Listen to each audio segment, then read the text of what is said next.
Well, hello peeps. Today we got our first non-meta build showcase. It's a little build that I've been playing around on the Protection Warrior, and I've actually fallen in love with it once more, not just with the build, but with the Protection Warrior in general. Now, you should have it pop up on the screen. I call this build the Swifty OneShot wannabe, as that was the kind of idea behind making it. Basically the old shield slam one-shot dream. Unfortunately, in practice, this, doesn't really happen, since it just takes you way too long to stack up your damage. So if you're just going for the one shot, it would take, basically too much time to actually, have it happen, basically. So it's not something you just have time in an arena match to do. You're usually gonna have to pop your cooldowns earlier to do pressure and, to save your teammates and stuff. So it's just, you still have the option of trying to do it, somewhere mid point in the game, So, what are some strengths of the Protection Warrior in the solo shuffle? First off, you're basically a melee augmentation warrior. Augmentation invoker. With demoralizing shout PvP talent, you're just constantly reducing people's damage.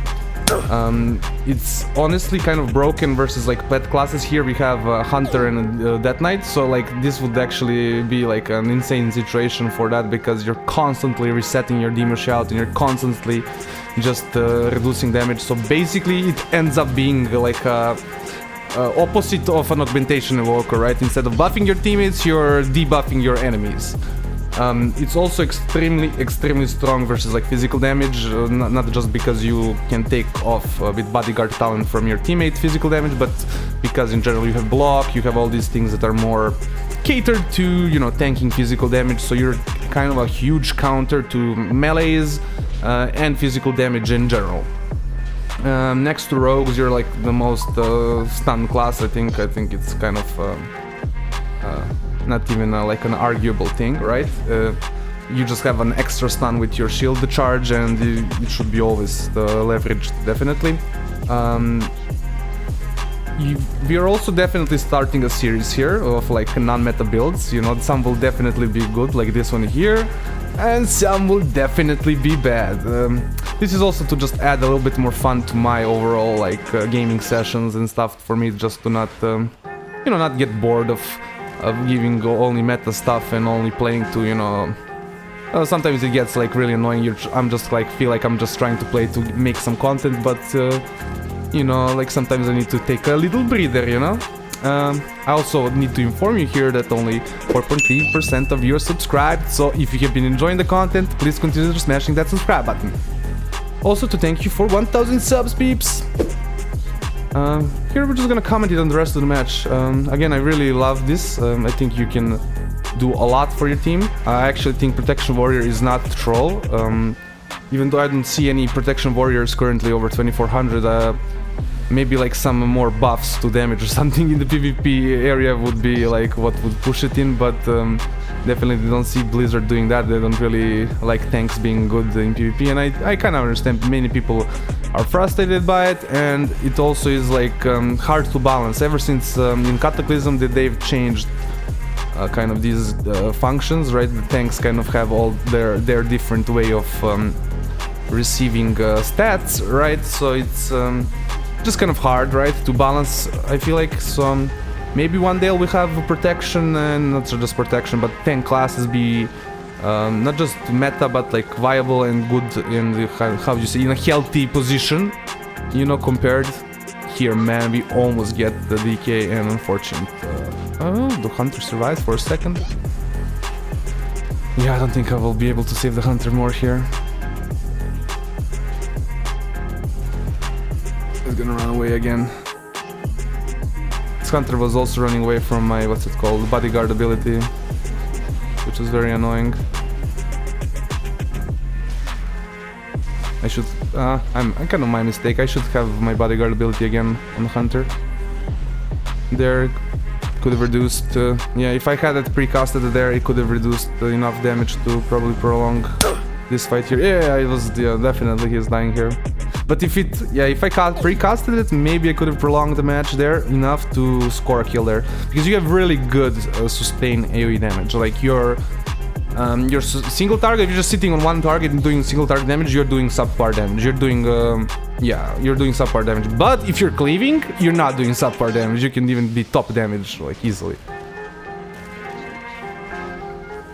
I also have not here, I'm making a mistake. When you're bursting, you want to use your demoralizing shout, even though it's kind of a, how would you say, with the talent booming voice, it increases your damage down, so it's very important that you use it as your part of your burst. Here, I mean, this is my second solo shuffle, and I think, like, I was playing a Protection Warrior for, like, an hour and a half or 2 hours there, so, like, I'm definitely making some rotational, those kinds of mistakes, but I feel like those are, how would you say, easy fix, you know, you can just go hit the target dummy a little bit, get used to the binds, right? Yeah, here, by the way, also, like, there's no way they kill anybody next to me, like, especially the DK. Like, the DK takes more physical damage, okay? 40% of that physical damage transferred to me, then plus intervene, then plus all the other things that I can do for the DK. It's just very, very hard for them to kill without, like, cross CC. And then I have to also do it in, like, 4 seconds. And if they don't do it in those 4 seconds, then yeah, I'm just gonna do some kind of sort of ability to save the Death Knight. Honestly, Bodyguard is insane. Yeah, versus physical. I just wish it did something for magical damage. Yeah, here we almost get him. Again, just keep cleaving, keep slapping. Here I'm top DPS. As I'm saying, like, if you can keep cleaving, you can do top DPS. Like. Here get really angry and start typing probably, yeah, bro. Yeah, I got pissed off right now. Imagine how pissed off I was during the game. I think we bursting down here. Yep, we go for a stun lock and we burst it. Good stuff, good stuff. Here probably going for the rogue. Just overall squish here. We can't hit the Death Knight. Unfortunately, the hunter kind of at this round is kind of starts to falter in his abilities, unfortunately. Here I almost save. I do save? I do have, yeah, intervened.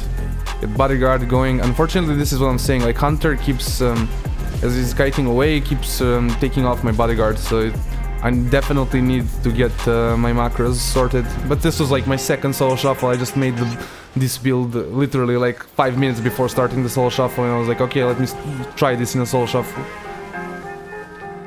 Yeah, here I'm kind of helping him, he's turtled up.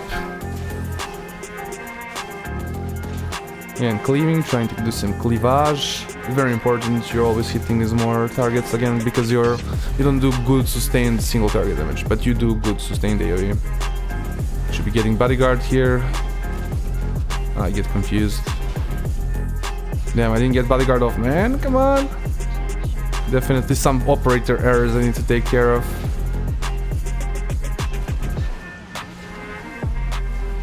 Okay, we're in a good spot here.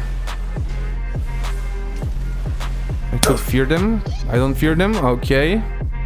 Mistakes were made. Mistakes were made. Bot. I'm a bot too. I could have helped there additionally. I definitely could have helped there additionally. Well, since the Hunter decides to just troll it here, we can just kind of reiterate a few things. So you're basically a melee augmentation evoker. You can do decent sustained AoE damage. You can do some decent burst if you actually stack it up, even without stacking it up, but it's not gonna kill anybody usually, you're gonna need help. You're completely counter physical damage being done to your team if you're, using your stuff correctly. You just have so many different options as well for that. Packed with stuns, so it's just actually mega fun to play, and you still feel like you do mega damage. Well, peeps, I hope you've enjoyed this little video. Like, comment, subscribe, all those things YouTubers want you to do, and have a nice day.